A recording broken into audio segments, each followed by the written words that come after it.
منعقد ہونے والے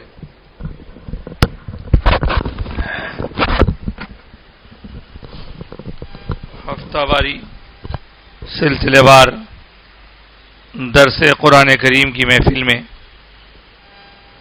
الحمدللہ ہم پھر سے حاضر ہیں۔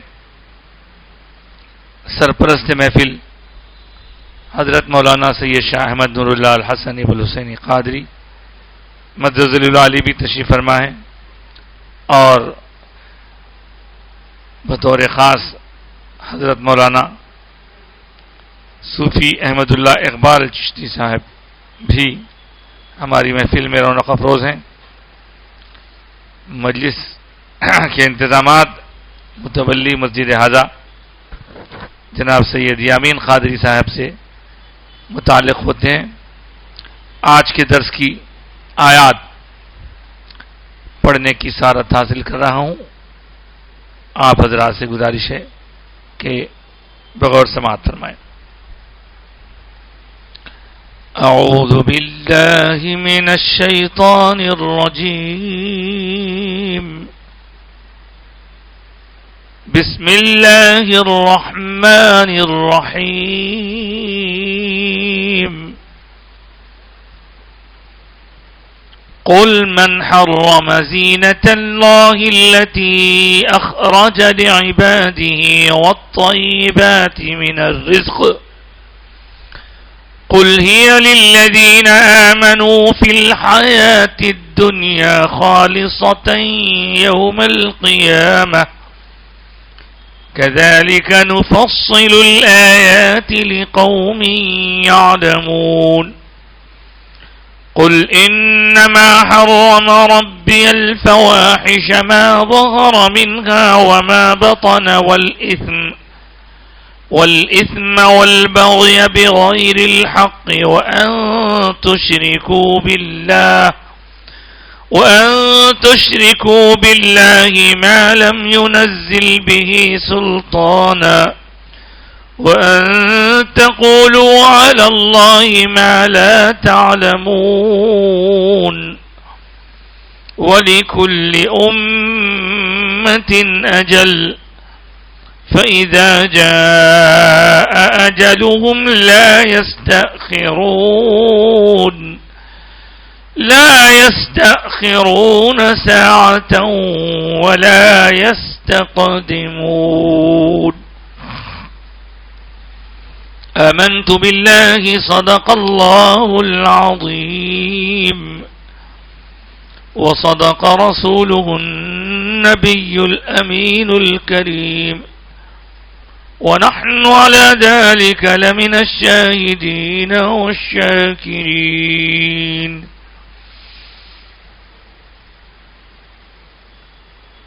سورۃ الاعراف کی چند آیتیں پڑھی گئیں، ان کی تفصیل کو جاننے سے پہلے ایک بار آپ اور ہم سب مل کر رحمت دو عالم نور مجسم سرکار ابد قرار ہم غریبوں کے غم گسار رحمت پروردگار آقا نامدار شفیع روز شمار کائنات کی اولین فصل بہار حضور احمد مجتبی محمد مصطفیٰ صلی اللہ علیہ وآلہ وسلم کی بارگاہ اقدس میں محبت و عقیدت کے ساتھ درود و سلام کا نذرانہ پیش کرتے ہیں۔ اللہم صلی علی سیدنا و مولانا محمد وعلی آلہ و اصحابہ وبارک وسلم۔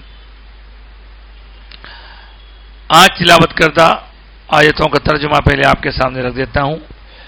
اللہ پاک فرما رہے ہیں قل من حرم زینت اللہ، قل کا مطلب ہے آپ کہہ دیجئے من حرم، کس نے حرام کیا، زینت اللہ، اللہ کی طرف سے زینت کو کس نے حرام کیا؟ آپ پوچھئے محبوب۔ التی اخرج لعبادہ، وہ زینت جسے اللہ نے اپنے بندوں کے لیے رکھی ہے۔ والطیبات من الرزق، اور رزق میں جو پاکیزہ اشیاء ہیں ان کو کس نے حرام کیا؟ قل ہی للذین آمنوا فی الحیات الدنیا، آپ فرمائیے وہ زینت للذین آمنوا، ایمان والوں کے لیے، فی الحیات الدنیا خالصتاً، دنیا کی زندگی میں بھی اور خالصتاً یوم القیامہ، اور قیامت کے دن بھی ان لوگوں کے لیے اللہ نے خاص کر رکھی ہے۔ کذالک نفصل الآیات لقوم یعلمون، اسی طرح ہم تفصیل کے ساتھ آیات کو بیان کرتے ہیں اس قوم کے لیے جو یعلمون، جانکاری رکھتے ہیں، علم رکھتے ہیں، جاننے کے لیے۔ یہ پہلی آیت ہے آج کی تلاوت کردہ، آیت نمبر 32 ہے اس کا نمبر۔ اس میں جو کچھ کہا گیا ہے اس کا ایک بیک گراؤنڈ ہے، اس کا ایک شان نزول ہے۔ شان نزول یعنی نزول کن حالات میں نازل ہوا، کن حالات میں یہ چیزیں نازل ہوئیں۔ تو سرکار دو عالم صلی اللہ علیہ وآلہ وسلم کی تعلیمات جو ہیں، جو ٹیچنگز ہیں اسلام کی، وہ بالکل انسان کے لیے سراسر رحمت ہی رحمت ہے، مطلب اس میں خیر ہی خیر ہے، بھلائی ہی بھلائی ہے۔ اور جو چیزیں اللہ نے منع کر دی ہیں، روک دیا ہے، اس میں ہمارے لیے نقصان ہے، اس لیے روک دیا ہے اللہ تعالیٰ نے۔ اب صحیح بندگی یہ ہے کہ اللہ کی مقرر کردہ چیزوں کو عمل کریں، جن چیزوں سے روک دیا گیا ہے اس کو چھوڑ دیں۔ البتہ کبھی کبھی ہم دنیا میں دیکھتے ہیں کہ کچھ لوگ غیر ضروری اپنے آپ پر پابندیاں لگا لیتے ہیں، جیسے پچھلی آیات میں بھی آپ نے سماعت کیا کہ لوگ طواف کرتے وقت میں معاذ اللہ بے لباس ہو کے کیا کرتے ہیں، اور جو شرم و حیا کی بنیاد پر پردہ کرنا بھی چاہتے ہیں، یعنی یہ مسلمانوں کی بات نہیں ہے، یہ طواف کرنے والے حضور کی آمد سے پہلے یا اسلام کے اعلان سے پہلے جو وہاں پر طریقہ رائج تھا، ان کا وہ طریقہ بتایا جا رہا ہے، تو اس کو روکا سرکار ہے اللہ کے کلام کے ذریعے۔ اب کچھ لوگ شرم والے بھی تھے جو اپنے آپ کو بے حیائی کے دلدل میں نہیں پھانسنا چاہتے، تو ان پر زیادتی ہوتی تھی، ظلم ہوتا تھا، زور زبردستی ہوتی تھی۔ تو یہ بات یاد رکھنے کی ہے کہ جو چیز اللہ ہمارے لیے بہتر سمجھتا ہے وہ مقرر کرتا ہے، جو اس نے ہم پر لاگو نہیں کی، زبردستی ہم اس کو اپنے اوپر لگا لیں، تو یہ بات بالکل شریعت اسلام کا تقاضا ہرگز نہیں ہے۔ تو یہاں اللہ پاک نے اپنے حبیب سے فرمایا، کس نے حرام کیا دنیا کی زینت کو جو اللہ نے اپنے بندوں کے لیے رکھی ہے، اور پاک رزق کو؟ ہاں، تو کیا کسی نے اس کو حرام کیا تھا؟ کچھ لوگوں کے بارے میں آیا ہے کہ انہوں نے اللہ کا قرب پانے کے لیے، اللہ کی نزدیکی پانے کے لیے اپنے طور پر، حکم تو نہیں آیا تھا کسی چیز کا، اپنے طور پر کچھ چیزوں سے احتیاط شروع کر دیا۔ کچھ لوگ حضور کی بارگاہ میں حاضر ہوئے اور انہوں نے یہ کہا کہ حضور، ہم کو معلوم ہے کہ یہ روحانی ترقی میں عورت رکاوٹ بن جاتی ہے، تو ہمارے اندر جو خواہشات نفس ہے اس کو ہی نکال کے پھینک دینا چاہ رہے ہیں ہم، تاکہ ہمیں کسی عورت کی طرف رغبت ہی نہ ہو۔ اور کچھ لوگوں کا یہ خیال ہوا کہ وہ اجازت ملنے پر اپنے آپ کو جو اللہ نے مرد بنایا ہے وہ کیفیت سے علیحدہ کر لیں، اور اس سلسلے میں جو انسان کی ساخت ہے جسم میں، اس میں جو ایسے خیالات کو پیدا کرنے یا ان ضروریات کو تکمیل کرنے کے لیے اللہ نے نظام بنایا ہے، وہ سسٹم ہی کو جسم سے علیحدہ کر دیں گے۔ یہ خیال کیا انہوں نے؟ جیسے ہم دیکھتے ہیں کہ بقرعید کے موقع پر بھی کوئی بکرا لانے جاتے ہیں، کوئی بیل لانے جاتے ہیں، تو لوگ پوچھتے ہیں کہ صاحب اس کے اندر ایک عیب ہے، کیا عیب ہے؟ تو اس بکرے کو چھوٹے رہنے ہی اس کے جو کپورے وغیرہ تھے وہ نکال دیے گئے. قصی بکرا بولتے اس کو، قصی بیل. تو کیا یہ جائز ہے؟ تو پوچھتے ہیں لوگ. تو اسی طرح انسانوں کو بھی یہ خواہش بھی کہ ہم بھی اپنے جسم سے ان حصوں کو نکال دیں گے تاکہ خواہش ہی نہ ہو اور ہم دن رات اللہ کی عبادت ہی میں لگے رہیں. حضور نے منع کیا، منع فرمایا، اور اس وقت یہ اعلان فرمایا لوگوں تم مجھے دیکھو. یہ کیا اپنے طور پر تم سمجھ رہے ہو؟ مجھے دیکھو کہ میں اللہ کی عبادت بھی کرتا ہوں، اس کی بارگاہ میں مناجات بھی کرتا ہوں، اور پھر میں نے شادیاں بھی کر رکھی ہیں. تو اس طرح نکاح کرنا میری سنت ہے. جس نے میری سنت سے، میرے طریقہ ہے، میرا طریقہ ہے، جس نے میرے طریقے سے منہ موڑ لیا وہ مجھ سے نہیں ہے. تو یہ سنت رسول جو قائم ہوئی پہلے کے لوگ، اب آپ دیکھیے سادھوؤں کو، بڑے بڑے پرانے لوگوں کو، وہ غاروں میں جا کے اور بیٹھ جاتے تھے. بڑے بڑے جو راہب ہوتے تھے الگ الگ مذاہب میں، وہ لوگ عورت سے دور، کوئی سنیاس لے کے بیٹھ گیا، کوئی فادر بن گیا ہے، کوئی نن بن گئی ہے. تو یہ جو مرحلہ شادی کا ہے اس سے اپنے آپ کو لا تعلق کر کے بیٹھ گئے. ہم تو بس ابھی بھی کچھ لوگ داسی ہو جاتے ہیں، کچھ لوگ کچھ ہو جاتے ہیں، نہیں ہم شادی نہیں کریں گے. تو یہ کس نے حرام کیا صاحب؟ یہ تو زندگی کی زینت ہے. اللہ تعالیٰ نے جن کے پاس وہ صلاحیت رکھی ہے ان کو اس کا استعمال کرنے کے لیے طریقہ درست ہونا چاہیے. نہ درست اور اللہ تعالیٰ کے طرف سے جو روک دیا گیا اس طریقے کو مت اپناؤ، لیکن جو طریقہ درست ہے اس طریقے کو اپناؤ. اسی طرح ایک دفعہ رسول پاک صلی اللہ علیہ وسلم خطبہ دے رہے تھے. ایک بندہ کھڑا ہوا. کھڑے کا کھڑا ہے. حضور نے پوچھا یہ بندہ کیوں کھڑا ہوا ہے؟ تو لوگوں نے کہا کہ اس نے قسم کھائی ہے کہ یہ کھڑا ہی رہے گا زندگی بھر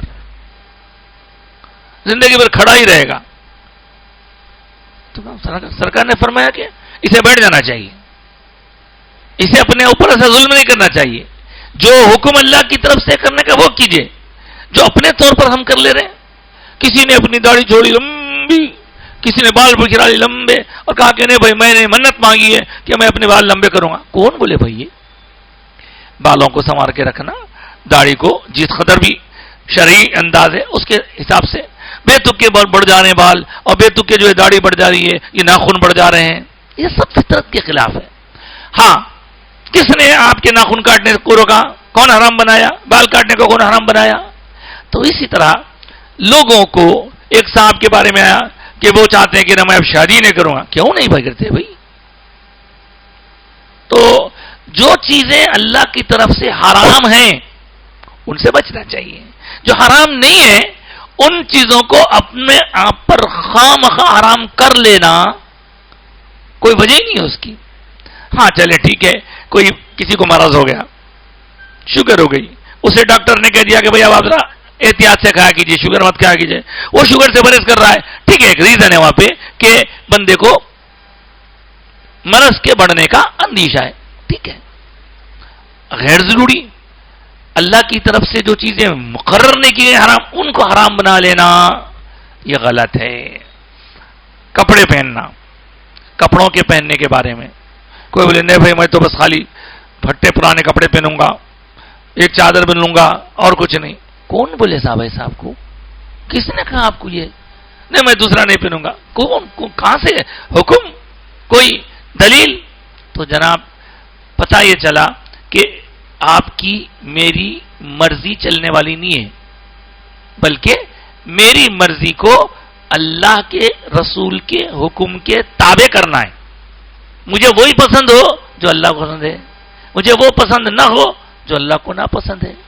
تو یہ آیت اس وقت نازل ہوئی جب لوگوں نے عبادت کے لیے اپنے آپ کو بالکل بری حالت میں لانا شروع کیا.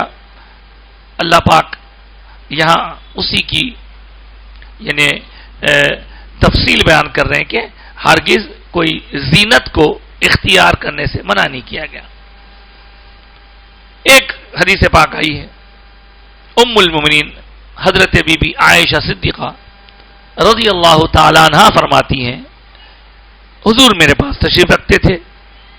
یکایک باہر سے اطلاع ملی کہ کچھ لوگ حضور سے ملنے کے لیے تشریف لائے ہیں. حضور سے ملاقات کے لیے وہ لوگ آئے ہوئے ہیں. اب حضور اپنے گھر میں سے ان کے پاس ملنے کے لیے تشریف لے جا رہے ہیں. تو حضور نے اس وقت اپنے کپڑوں کو ٹھیک کیا، اپنے بالوں کو ٹھیک کیا، داڑھی شریف میں کنگھی مبارک کی اور امامہ شریف اچھی طرح سے سر پر رکھ کے باہر تشریف لے جانے لگے.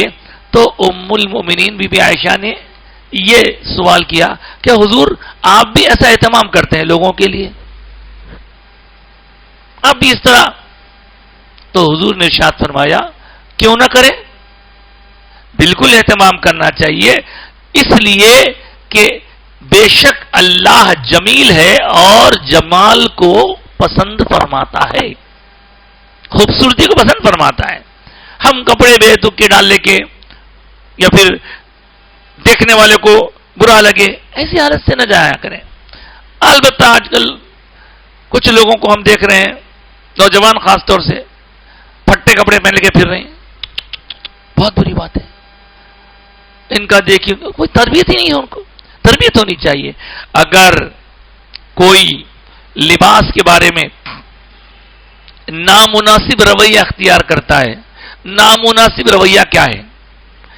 نامناسب رویہ یا تو پھٹے ہیں، یا بہت ہی چھوٹے ہیں، یا بہت تنگ ہیں، یا بہت پتلے ہیں جس میں سے جسم چھلک رہا ہے، یا اتنے کپڑے ڈال لیے آپ، بڑے کپڑوں پہ کپڑے جس میں کپڑوں کا ضائع ہونا سمجھ میں آ رہا ہے، اسراف ہو رہا ہے. یہ سب بیکار چیزیں. بھائی درمیانی راستہ اختیار کیجئے، یہی دین ہم کو سکھاتا ہے. نہ پھٹے کپڑے پہنے، نہ چھوٹے کپڑے پہنے، نہ غلط انداز کے کپڑے پہنے. اب آج کل کیا ہو گیا ہے، نوجوانوں کو اکثر دیکھ رہا ہوں میں، پینٹ پھٹے اور پھر اس کے ساتھ ساتھ ان کے کپڑوں کے اوپری حصے میں طرح طرح کے تصاویر بنے ہوتے ہیں. یہ مناسب نہیں ہے صاحب، یہ چیز درست نہیں ہے. البتہ اچھے کپڑے جو سمجھے جاتے ہیں زینت کے ساتھ پہننا کوئی بری بات نہیں ہے.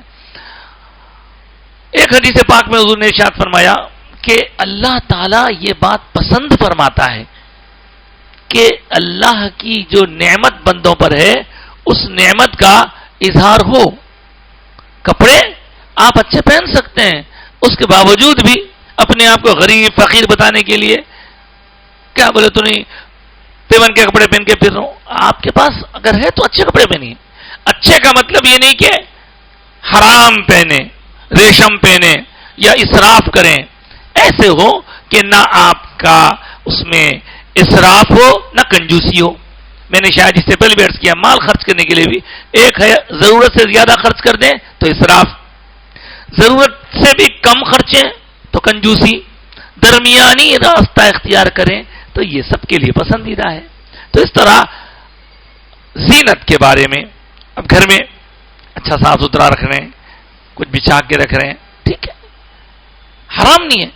جن چیزوں کو حرام قرار دے دیا گیا ہے ان سے بچنا ہے. خاص طور سے جن گھروں میں کوئی تصاویر لگی رہتی ہیں بڑی بڑی، یا کہیں کوئی مٹی کے یا پلاسٹک کے جانوروں کے منڈے بنے رہتے ہیں، لگے رہتے ہیں، ان سے احتیاط کرنا چاہیے. اس کی اجازت نہیں ہے. کپڑوں پر، پردوں پر، نیچے بچھانے کی بیڈ شیٹس پر، دیواروں پر تصویریں بنی رہتی ہیں، نہیں، وہ چیز پسندیدہ نہیں ہے. ہاں نقش و نگار ہے، کوئی جاندار کی تصویر نہیں ہے، کوئی جانور نہیں ہے، کوئی آدمی کا منڈا نہیں ہے تو چلتا ہے. لیکن اگر اس کے اوپر تصاویر بنی احتیاط کرنا ہے. تو یہاں حرام اور حلال کے بیچ میں فرق محسوس کرنا ہے. اب ہم بھی اپنے مونچھ، داڑھی اور سر کے بالوں وغیرہ کی زینت کا اہتمام کرتے رہیں. کسی کے سامنے ہم جا رہے ہیں، بال اتنے بکھرے ہوئے ہیں، مونچھ اتنے بڑے ہوئے ہیں اور بال اتنے بکھرے ہوئے ہیں کہ دیکھنے والا ڈر جا رہا ہے. ایسا ایک شخص آیا تھا، حضور نے پوچھا کیا بھائی اس کو کوئی بال بنانے والا نہیں ملا، اس کو کوئی ناخن کاٹنے والا نہیں ملا تو ناخنوں کا کاٹنا فطرت میں ہے، یہ خوبصورتی ہے. تو ان چیزوں کو آپ دیکھ رہے ہیں کہ نہ بہت زیادہ نہ بالکل ایسی حالت. تو جو کھانے ہم کھاتے ہیں اس میں بھی اچھا کھانا بری چیز نہیں ہے، ضائع کرنا بری چیز ہے. اس میں بہت زیادہ اپنے آپ کو بڑا بنا کر دوسروں کو گرانے کے لیے ہم یہ کھاتے ہیں ہم وہ کھاتے ہیں. جو حلال چیزیں ہیں وہ کھائی جا سکتی ہیں. وہ طیبات من الرزق، رزق میں کھانا ہو یا زینت اختیار کرنا ہو تو زینت آپ کے لباس سے ذریعے معلوم ہوتی ہے. زینت آپ کی گاڑی ہے، گاڑی کو سنبھال کے صاف ستھرا رکھیے. آپ کے گھر کے اطراف کا آپ صاف ستھرا رکھیے. تو اس میں کوئی خرابی نہیں ہے، کوئی برائی نہیں، بلکہ پسندیدہ ہے. اور بلکہ کئی مرتبہ تو یہ دیکھا گیا کہ جو گھر میں جالے وغیرہ ہوتے ہیں اور گھر میں صاف صفائی نہیں ہوتی تو ایسے گھروں میں برکتیں نہیں آتی. تصاویر لگی رہی تو رحمت کے فرشتے نہیں آتے. آپ سلیقے سے کسی چیز کو اچھا جما کے خوبصورت بنا کے رکھیں تو وہ حرام نہیں ہے. جو حرام ہے بتا دیا گا، یہ حرام ہے، یہ حرام ہے، یہ حرام ہے. البتہ اگر معلوم نہیں ہے کسی کو تو پوچھ لیں. جیسے اگر کوئی بندہ غیر ضروری اپنے اندر اپنے ہاتھ میں سونے کی انگوٹھی پہن رہا ہے وہ تو حرام ہے. اکثر دولہوں کو دیکھا گیا، شادی میں ہم جاتے ہیں، دولہے میاں سب کچھ ہے اور جو ہے داڑھی بھی ہے، سب ہے، ہاتھ میں سونے کی انگوٹھی، بابا یہ نکالو. نہیں وہ آج ایک دن پہلا، آج ایک دن کے لیے حلال نہیں بھی آپ کے لیے، انگوٹھی سونے میں نہ حرام ہے. چلے چاندی کی پہن لیجئے. کچھ لوگ اپنی شان بتانے کے لیے اینک سونے کی بنواتے ہیں، گھڑی سونے کی بناتے ہیں. تو صاحب سونا ضرورت کی کوئی چیز ہے تو بات الگ ہے. جیسے ایک زمانہ تھا کہ دانتوں میں لوگ سونا یا چاندی کا دانت لگاتے تھے، اس کے علاوہ کوئی دوسری چیز نہیں سوٹ ہو سکتی تھی. اب بعد میں سیریمک وغیرہ نکل گیا تو اس کے لیے اجازت تھی. لیکن غیر ضروری ہم اسراف کرتے ہوئے اپنی اینکوں کو یا اپنے بریسلیٹ لگا رہے ہیں، سونے کا بریسلیٹ، کوئی چین پہن کے پھر رہا ہے. مرد آدمی کے لیے چیزیں ضرورت نہیں ہے. ضرورت کی چیز اپنی جگہ ہے، جیسے گھڑی ہے وغیرہ وغیرہ. تو بہرحال زینت کو اختیار کرنے میں اللہ کے احکام کو دیکھ لیجئے، جو حرام ہے وہ چھوڑ دیجئے، اسراف کو چھوڑ دیجئے، باقی اختیار کر سکتے ہیں. اب گھر میں جو ہم کھانے وغیرہ بناتے ہیں بنا کھا سکتے ہیں، اچھے سے اچھے بنا کھا سکتے ہیں، اس میں کوئی حرام چیز نہ ہو، اسراف نہ ہو. فرمایا قل ہی آپ فرمائیے حبیب ہی للذین آمنوا فی الحیات الدنیا، یہ ایمان والوں کے لیے دنیا کی زندگی میں بھی خالصتا یوم القیامہ، اور قیامت کے دن بھی ان کے لیے خالصتا اللہ نے رکھے ہیں. کذالک نفصل الآیات، اور اسی طرح ہم آیات تفصیل سے بیان کرتے ہیں. لقوم یعلمون، تو لوگوں نے جب اپنے اوپر غیر ضروری پابندیاں لگا لی تو ان کو روکنے کے لیے اس طرح کی آیت آئی کہ جو چیز اللہ نے حرام نہیں کی وہ حرام مت کیجیے. میں یہ نہیں کھاؤں گا، میں وہ نہ کھاؤں گا، میں اپنے گھر میں نہیں جاؤں گا. جسے آپ اس سے پہلے بھی سن چکے ہیں کہ ایک آیت پاک میں وَأْتُوا الْبُيُوتَ مِنْ أَبْوَابِهَا سورہ بقرہ میں آیا کہ لوگ سمجھتے تھے کہ بھئی حج کو ایک بار گھر سے نکل گئے اب واپس نہیں آنا. اگر واپس آنا ہے تو گھر کے دروازے میں سے نہیں آنا، پیچھے کے حصے سے دیوار توڑ کے داخل ہونا. یہ دماغوں میں ڈل گئے تھے لوگ. تو اللہ نے فرمایا سب بے کر باتیں ہیں. وَأْتُوا الْبُيُوتَ مِنْ أَبْوَابِهَا، ان کے ضرورت پڑی ہے تو واپس آئیے اپنے گھر میں، اپنے دروازے سے آئیے. تو یہ غیر ضروری باتیں جو ہم نے اپنے پر بنا لی ہیں ان میں توجہ کی ضرورت ہے. اس کے بعد فرمایا اللہ نے سادے چیزوں کو، زینت کو حرام نہیں دیا. پھر حرام کس کو قرار دیا ہے؟ فرما رہے قل، اے حبیب آپ فرمائیے انما حرم ربی، بے شک میرے رب نے حرام قرار دیا ہے الفواحش، گندی باتوں کو، زنا کی باتوں کو، ان باتوں کو حرام قرار دیا ہے. ان سے تو نہیں بچ رہے. اور کہا ما ظہر منہا وما بطن، وہ جو گندگی ہے، وہ جو گناہ کا کام ہے، زنا ہے، وہ دو طرح سے ہوتا ہے. ایک ظاہراً ہوتا ہے، ایک چھپ کے ہوتا ہے. جو ظاہراً ہے وہ بھی حرام ہے، جو چھپ کے ہے وہ بھی حرام ہے. ما ظہر منہا وما بطن. اب جو ہمارے موبائل فون کے استعمال میں کئی بے احتیاطیاں ہم سے ہوتی ہیں، نہ دیکھنے کی چیزیں دیکھ لی، یا کسی کو نہ بھیجنے والی تصویر بھیج دی، یا کسی غیر کی تصویر دیکھی. آج کل تو یہ جتنی خرابیاں ہم دیکھ رہے ہیں غیر شادی شدہ خاندانوں میں کہ وہ موبائل کی وجہ سے کسی غیر تک بات پہنچ گئی, اس نے اس کا فائدہ اٹھایا, کوئی غلطی کی, اس طرح بڑے مسائل ہو رہے ہیں. تو اگر ہم ان چیزوں سے اپنے آپ کو احتیاط کر لیں تو جھگڑے ہونے کی نوبت ہی نہیں آئے گی. جو ظاہراً گناہ ہے اس سے بھی بچیں, باطناً جو گناہ ہے اس سے بھی بچیں. اور کہا والاسم, اللہ نے حرام قرار دیا تو زنا کو حرام قرار دیا, ظاہر باطن. اس کے بعد والاسم, اور ہر قسم کا گناہ. والبغی, بغاوت, بغیر الحق, نہ حق کے کسی کے خلاف ہو جانا, کسی سے غداری کرنا, کسی کے خلاف اٹھ کھڑے ہونا. اور کہا وان تشرکوا باللہ, اور یہ کہ اللہ کے ساتھ کسی کو شریک ٹھہرانے کو اللہ نے حرام قرار دیا. یعنی شرک کرنا حرام ہے, بغاوت کرنا حرام ہے, گناہ کا ہر کام حرام ہے, بے حیائی کا کام, گناہ زنا کا ظاہراً باطناً وہ حرام ہے. اور فرمایا ما لم ينزل به سلطانہ, جس بات کی اللہ نے دلیل اتاری نہیں اس کو غیر ضروری تم نے اپنے بنا لیا. وَأَن تَقُولُوا عَلَى اللَّهِ مَا لَا تَعْلَمُونَ, اور اللہ کے بارے میں تم ایسی بات کہہ دو جو تم نہیں جانتے, اس بات کے کہنے سے اللہ نے منع کیا ہے. کوئی کہہ دیا اللہ نے ایسا کہا ہے, اللہ نے ایسا کہا ہے, اللہ نے ایسا کہا ہے, آپ کو معلوم ہے, آپ کو پتا ہے. لوگ کرتے ہی ہے کہ اپنے طور پر کچھ بھی غلطی کرتے اور اس غلطی کے کام پر پوچھا جاتا کہ تم لوگ ایسا کیوں کر رہے ہیں, تو کہتے اللہ نے ہم سے کہا ہے. تو بڑی عجیب سی بات ہے. یہ جہالت کے دور میں طواف کعبہ کے وقت میں جب لوگوں نے بے لباس ہو کر طواف کرنا چاہا تو پوچھا گیا مسلمانوں کی طرف سے یہ کیا کر رہے ہو تم. تو انہوں نے کیا کہا تھا, آیت نمبر 28 میں بھی آیا, کہا کہ ایک تو ایسا کرتا ہوا ہم نے اپنے باپ دادا کو پایا ہے, اور دوسری بات ایسا کرنے کا ہم کو خدا نے حکم دیا ہے. تو صاحب باپ دادا غلطی کر رہے تھے, اس غلطی کو دیکھ کے کر رہے ہیں, وہ اعتراف چلے ٹھیک ہے چلتا ہے, لیکن یہ کہنا کہ ایسا بے لباس ہو کر طواف کرنے کا حکم خدا نے دیا ہے, تو خدا نے تو ایسا حکم دیا ہی نہیں. پھر جو بات اللہ نے کہی نہیں وہ اللہ کی طرف منسوب کرنا کیسی بات ہے. اس لیے کہا اللہ تو گندی باتوں سے روکتا ہے, فحش باتوں سے روکتا ہے.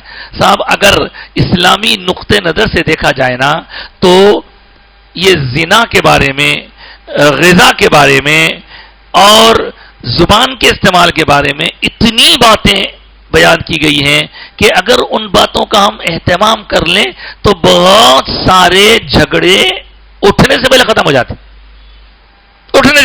جاتے, غیر کے ساتھ بات کرنا, غیر کے ساتھ چیٹنگ کرنا, کسی مقام پر غیر مرد اور غیر عورت کا تنہائی میں رہنا, اس کو روک دیا گیا. بس اہتمام کر لینا اس کا, اس کی تعمیل, اللہ کے اس حکم کی تعمیل پر آپ اہتمام کیجئے, نظریں نیچے رکھیے, اپنے آپ کو بچا کے رکھیے, انشاءاللہ کوئی شک ہوگا نہ کوئی مسئلہ ہوگا. لیکن ہم بہانہ دوسرا بناتے ہیں اور دوسرے بہانے سے کچھ نہ کچھ ادھر بھیج دیتے ہیں ادھر بھیج دیتے ہیں, غیر ضروری باتیں ہوتی ہیں. دیکھیے ایک بات پہ سے بات یاد آئی کہ گھروں میں بعض لوگوں سے گوشہ کرنا چاہیے لیکن حالات اجازت نہیں دیتے. جیسے دیور بھاوج ہے, جیٹھ ہے, اسی طرح اگر دیکھا جائے تو سالیوں کا اپنے بہنوئی سے. آپ بولیں گے صاحب یہ ہمارے حیدرآباد میں, تو ٹھیک ہے حیدرآباد میں رائج ہے, لیکن اس میں ضرورتاً سلام کر لیے بات الگ ہے, ورنہ غیر ضروری اس کے اندر اگر ہم جو ہے ہنسی مذاق دل لگی اور غیر ضروری باتیں کریں گے تو وہاں سے پھر شیطان اپنا کام کرتا ہے. یہ پکی بات ہے. دوستوں کو اکثر لوگ گھر لایا کرتے ہیں, ٹھیک ہے, اور لا کر اپنے زنانے کے ساتھ بھی ان کی گفتگو ہوتی ہے. بھئی جو چیز غلط ہے, سب کے لیے غلط ہے. اب ہوتا یہ کہ دوست کی غیر موجودگی میں بھی کبھی بھی فون آنے لگتا, یہ مسائل شروع ہو جاتے ہیں. تو ہر جگہ نہیں ہوتے, لیکن انسانی فطرت کو اللہ تعالی خود انسان سے زیادہ جانتا ہے. انسان جتنا کچھ اپنے آپ کو جانتا ہے اللہ اس سے زیادہ جانتا ہے. تو بہتر ہے احتیاط کرے جس قدر ہو سکے. اگر ضرورتاً بات کرنی بھی ہے تو اتنی بات کرے جتنی کی بات کرنی ہے. پھر بینک میں جا رہے ہیں, کہیں وہاں پر بھی لیڈی ہے, کوئی لیڈیز ہے, جینٹ سے بات کر, ضرورت کی اتنی بات کیجیے بس. اور پھر یہ ادب بھی سکھایا گیا سورہ احزاب میں کہ جب بات کریں غیر کے ساتھ تو اپنا لہجہ کڑک رکھیں. یہ بھی سکھایا گیا, قرآن میں سکھایا گیا. یا نساء النبی, اے نبی کی بیویوں, حضور کی نبی کی بیویوں کے ذریعے امت کے خواتین کو بھی یہ درس دیا گیا. یا نساء النبی, اے نبی کی عورتوں, لستن کاحد من النساء, آپ کیا کریں کسی یعنی آپ اور عورتوں کی طرح نہیں ہیں. اور فرمایا فلا تخضعن بالقول, گفتگو کے دوران بات چیت کے دوران انداز لہجہ نرم یا اٹریکٹیو مت بنائیے. یہ عورتوں کو بچیوں کو خاص طور سے تعلیم دی جاتی تھی پہلے. اپنا لہجہ غیر کے ساتھ بات کرتے وقت میں نرم لہجہ اور جو ہے ذرا نسوانیت بھرا, اس میں نزاکت کے ساتھ اور اس کو اٹریکٹیو بنا کے آپ پیش کریں گے تو فَيَطْمَعَ الَّذِي فِي قَلْبِهِ مَرَضٌ, جس آدمی کے دل میں بیماری ہے گناہ کی, اس کو آپ کے اس لہجے کو سن کر لالچ پیدا ہو سکتا ہے. تو غیر سے بات کر رہے ہیں تو کڑک بات کرنا. آج سے پہلے ہم بچیوں کو سکھاتے تھے کہ بچیاں غیر سے بات کر رہی ہیں تو کڑک بات کرنا, تاکہ اس کو اندازہ ہونے بھائی یہاں معاملہ کڑک ہے, اس لیے کہ ذرا نرمی آپ دکھائیں گے تو پھر دوسرا ایک قدم آگے بڑھے گا. آج تک تو یہ لڑکیوں کو سکھاتے تھے, لیکن آج کے زمانے میں لڑکوں کو بھی غیر کے ساتھ بات کرتے وقت میں غیر لڑکی سے بات کرنا ضروری ہے.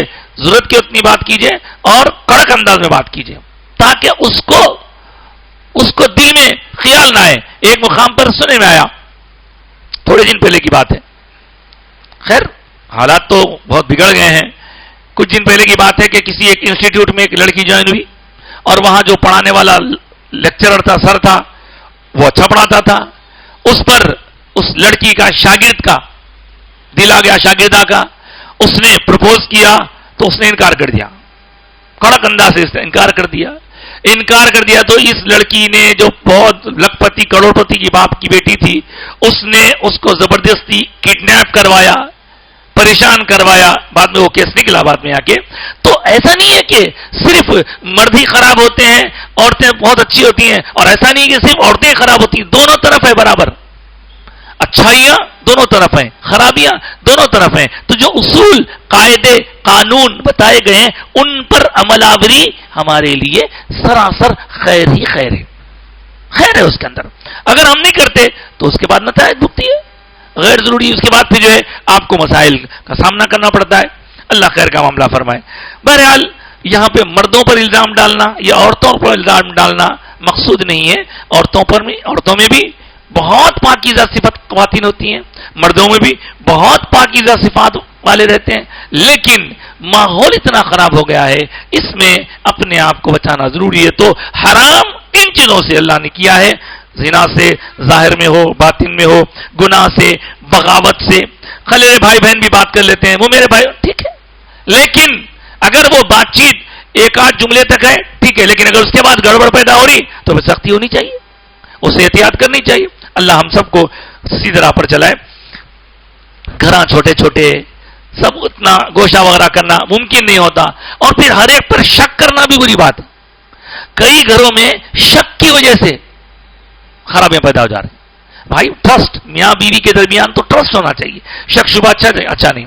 تو بہرحال کوشش ہماری اپنی یہ ہو کہ ہم اپنے آپ کو اللہ اور اس کے رسول کے احکام کے پابند بنائے رکھیں.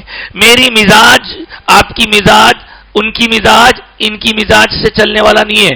مزاجوں کو اللہ کے حکم کے تابع بنانا ہے. مطلب میری مزاج سے میں دین نہیں چلوں گا, دین کے حساب سے میں اپنے مزاج کو مولڈ کروں گا. یہی چیز رمضان میں سکھائی جاتی ہے. آگے فرمایا وَأَن تُشْرِكُوا بِاللَّهِ، اللہ کی ذات میں شریک کرنے سے اللہ نے منع فرمایا ہے. مَا لَمْ يُنَزِّلْ بِهِ سُلْطَانًا، اس کی کوئی دلیل نہیں آئی. اور وَأَن تَقُولُوا، اللہ کے بارے میں کوئی ایسی بات کہنے سے رکو، حرام ہے ایسی بات کہنا جو تم کو معلوم نہیں ہے. معلوم ہے تو معلوم کرو. پہلے میرے ساتھ ایک واقعہ ہوا، سنیں آپ، حیرانی ہے. ابھی اتنی زیادہ تباہی نہیں مچی تھی، شروع کی بات تھی، خالی وہ میسیجز آتے تھے. میرے پاس ایک میسج آیا اور اس میسج میں لکھا ہوا ہے کہ اے بندے، تو رات میں اٹھ کے تہجد پڑھ، پھر تو جو مانگے گا دوں گا، اور اگر تو نے مانگا اور میں نے نہیں دیا تو میں خدا کھلانے کے قابل نہیں، تو بندہ. ایسے الفاظ لکھے ہوئے. یہ لکھ کر اس کے بازو بریکٹ میں لکھا ہوا ہے سورۃ الملک. سورۃ الملک لکھا ہوا ہے. اب اللہ کے فضل سے، سرکار کے صدقے میں، بزرگوں کی عنایت سے، اما بابا کے طفیل میں قرآن سے اللہ نے جوڑے رکھا ہے. تو وہیں بیٹھے بیٹھے جس قدر بھی ہو سکتا تھا میں نے پورا سورہ ملک پڑھا. یہ کہاں ہے بھائی؟ پورا سورہ ملک پڑھ لیا. اس میں کوئی آیت کا مطلب ہی نہیں ہے. ایک آیت پڑھا، دوسری آیت پڑھا، تیسری آیت پڑھا، اس کا مطلب غور کرتے جا رہا ہوں، اس میں یہ مطلب ہے کیا، اس میں یہ مطلب ہے کیا. پورا سورہ پڑھ لیا سب، کہیں بھی نہیں ہے سورہ ملک. سورہ ملک میں یہ ہے ہی نہیں. اب مجھے آیا غصہ تو مار پیٹ کرنا تو نہیں ہے. فوری میں نے جو صاحب مجھے میسج بھیجے تھے میں نے ان سے کہا بھائی یہ میسج آپ نے بھیجا؟ جو میں بھیجا. کہاں سے بھیجے آپ؟ میرے کو کوئی بھیجے تھے، میں بھیج دیا. یہ کیا ہے معلوم آپ کو؟ پڑھ کے دیکھ، سورہ ملک کھول کے دیکھو ذرا، معلوم ہی نہیں آپ کو کچھ. ایسی بات جو اللہ نے نہیں کہی، آپ اس بات کو اللہ کے بارے میں منسوب کر کے کہہ رہے ہیں. کیا ضرورت ہے آپ کو یہ سب کرنے کی؟ ارے نہیں صاحب میرے کو نہیں معلوم. نہیں معلوم تو بھیجا کیوں آپ نے؟ ان کی بات بھیج دیے، بات ہو رہے. لیکن جب بات قرآن کی ہو، جب بات حدیث کی ہو، جب بات ذمہ داری کی بات ہو، تو آپ ایسا کوئی قدم نہ اٹھائیں جو آپ تو سوچ رہے ہیں نیکی کی بات پھیلانا ثواب ہے، نیکی پھیلانے جا رہے ہیں، مصیبت آ جا رہی ہے آپ کے گلے میں. Forward to all. تو ایسی باتیں بہت ہیں. کیا ہر آدمی قرآن کے پوری آیتوں کا مطلب سمجھتا ہے؟ کیا ہر آدمی احادیث کی پوری کتابوں کو جاننے والا ہے؟ اسی لیے تو کہا جب آپ جانتے نہیں تو جاننے والوں سے پوچھئے. فَاسْأَلُوا أَهْلَ الذِّكْرِ إِن كُنتُمْ لَا تَعْلَمُونَ. تو اب ہم کوئی بھی چیز کو پھیلانے سے پہلے جانچیں یہ ہے کیا، کسی سے پوچھئے. چلے ٹھیک ہے، درود شریف پڑھیے کثرت سے، اچھی چیز ہے. استغفار پڑھیے، اچھی چیز ہے. لیکن اب آپ اس میں دیکھ رہے ہیں کوئی ایسی بات ہے جو ذرا تھوڑا آپ کو نہیں سنائی دے رہی ہے، پہلی مرتبہ سنی، آپ نہیں سمجھ کے بیٹھ جاتے. وہ تو خیر ہمارے دشمنوں نے، اسلام دشمن طاقتوں کی طرف سے ایسی بہت ساری چیزیں پھیلائی گئی ہیں تاکہ ان میں چکرا کر ہم اپنے ایمان سے ہاتھ دھو بیٹھیں. ہمارے دشمن ہر زمانے میں رہے ہیں، آج بھی ہیں. تو لہذا اپنے آپ کو ایسی باتوں سے بچائے رکھیے. انہی باتوں میں ایک حدیث سنیے، اب آپ سنا رہا ہوں، اتفاق سے آ گیا ابھی ذہن میں آئی. جس نے، حدیث پاک کے نام سے سنا جاتا ہے، جس نے رمضان کی آمد کی سب سے پہلے اطلاع دی اس کو جنت. کیا یاد ہی اب آتی رکھو، آپ آج کل میں آتی حدیث رمضان مبارک.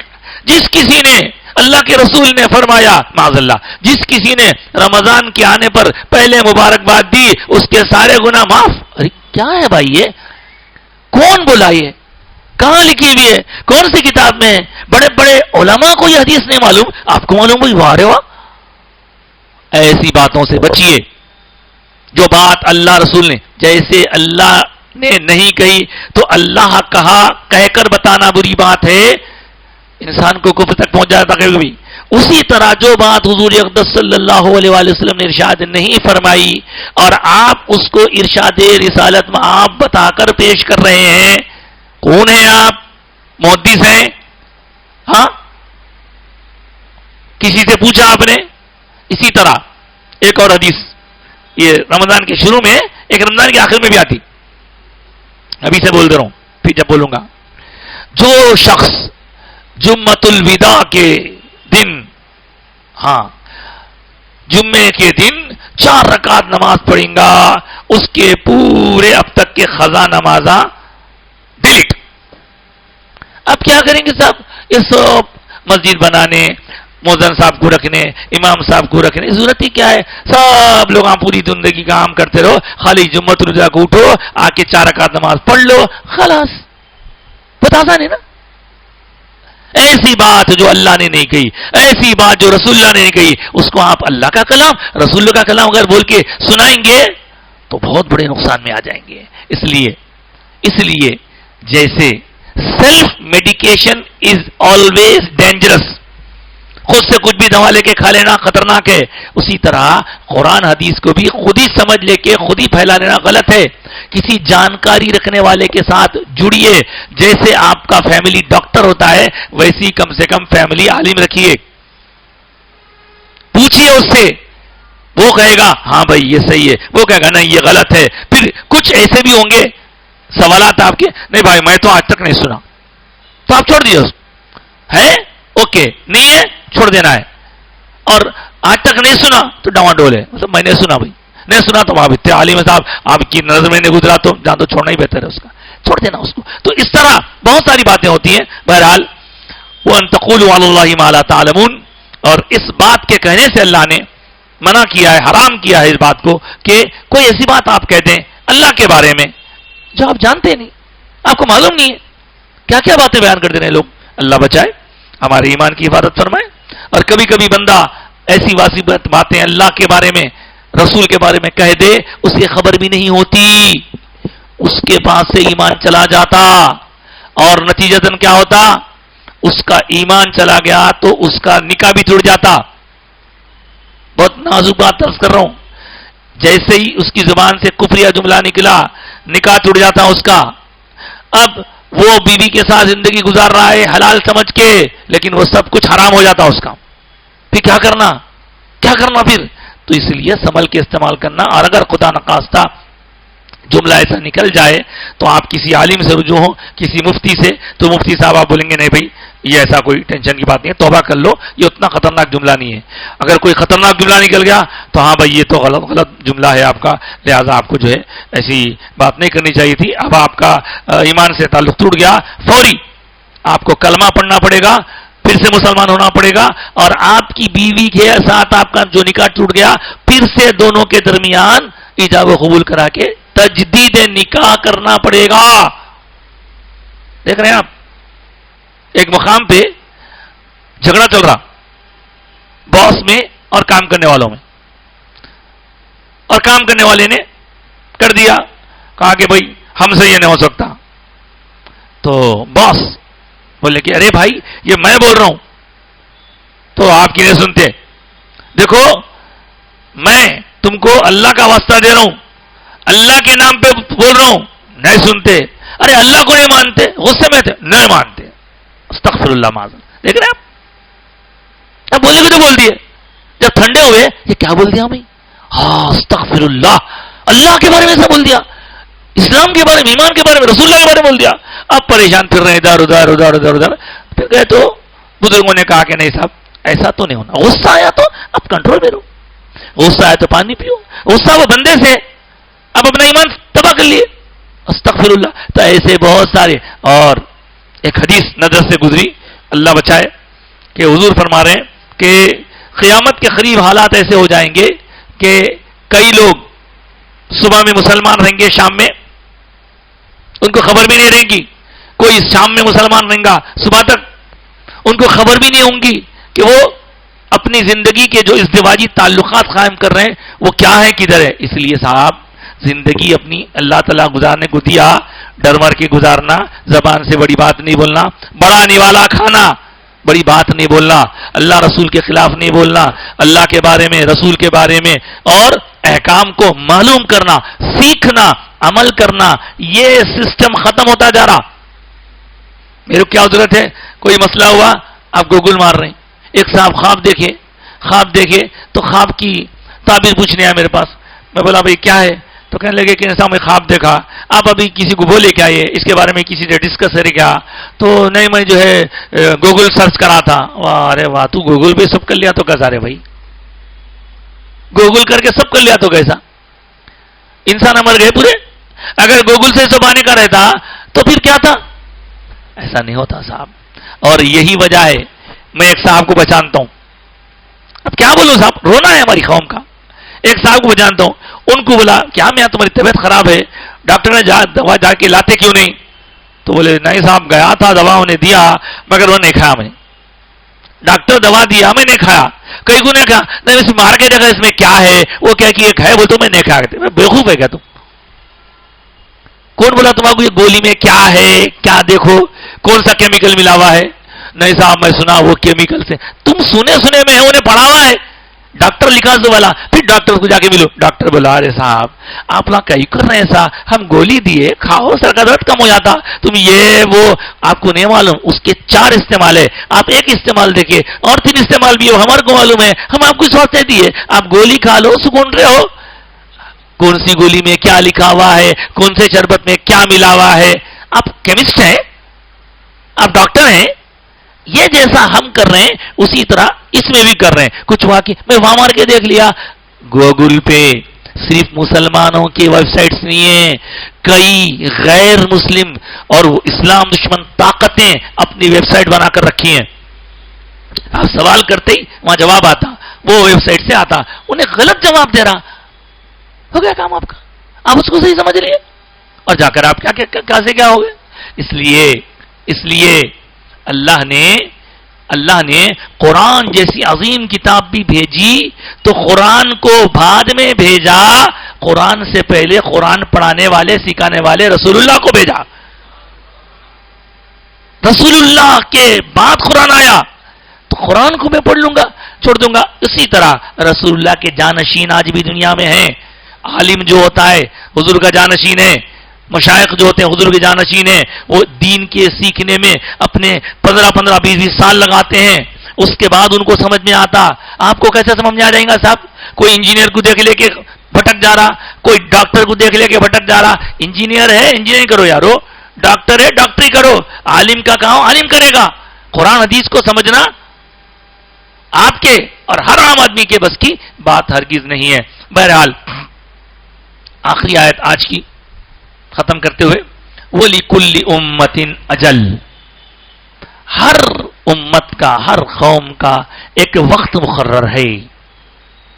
فَإِذَا جَاءَ أَجَلُهُمْ، اور جب ان کا ٹائم آ جاتا ہے، لا يستأخرون ساعة ولا يستقدمون، ایک لمحے کے لیے نہ پری پونڈ ہوتا نہ پوسٹ پونڈ ہوتا. جب کوئی وقت اللہ تعالیٰ مقرر کر رکھا ہے وہ وقت آتا ہے تو وہ وقت آنے پر 1 منٹ کے لیے ڈیلے نہیں ہوتا، 1 منٹ کے لیے جلدی نہیں ہوتا. اگر خدا نخواستہ کسی کا وقت مقرر ہے 10:12 کو، تو 10:12 کچھ وہ آدمی کی موت آئیں گی. 10:12 14 نہیں ہوں گے، 12 سیکنڈ نہیں ہوں گے. یس کرنا ہے. تو اب اس طرح اگر اس آیت پر ہم نے پکا یقین کر لیا، یا اللہ زندگی اور موت تیرے ہاتھ میں ہے، ہر کام کا ایک وقت مقرر کر رکھا ہے، کوشش کرنا میرا کام ہے، محنت کرنے کا حکم ہے کروں گا، بیمار پڑا دوا کھاؤں گا، کمانے کے لیے باہر جاؤں گا، لیکن وقت تو ہر چیز کا مقرر ہے. اگر یہ یقین بیٹھ جائے آپ کے دل دماغ میں تو پھر شیطان آپ کو بھٹکا نہیں سکے گا. آج کل شیطان پہلے عورتوں کو بھٹکاتا تھا، اب مردوں کو بھی بہت بھٹکا رہا. اس معاملے میں انہوں کو ان کی کیا کی کرا دیے، ان کے کرانے سے تمہارا کام نہیں بن رہا، انہوں کرا دیے، انہوں لیمبو ڈال دیے، انہوں کیا کی بکرا کاٹ کے لا کے ڈالے، انہوں کلیجی بھجائے تھے. لا حول ولا قوت الا باللہ. یہ چھوڑو بھائی، اگر انہوں سب کرنے والے ہیں تو پھر انہوں کیا کر رہے ہیں وہاں سے؟ ان کو پکڑنا ہے. اصل وہ ہے کچھ پریشانی ہے 2 رکعت نماز پڑھو، سجدے میں گرو. ہم نماز نہیں پڑھیں گے، پابندی نہیں کریں گے، اپنے گھر میں ماحول کو خراب ہے تو سدھارنے کی فکر نہیں کریں گے.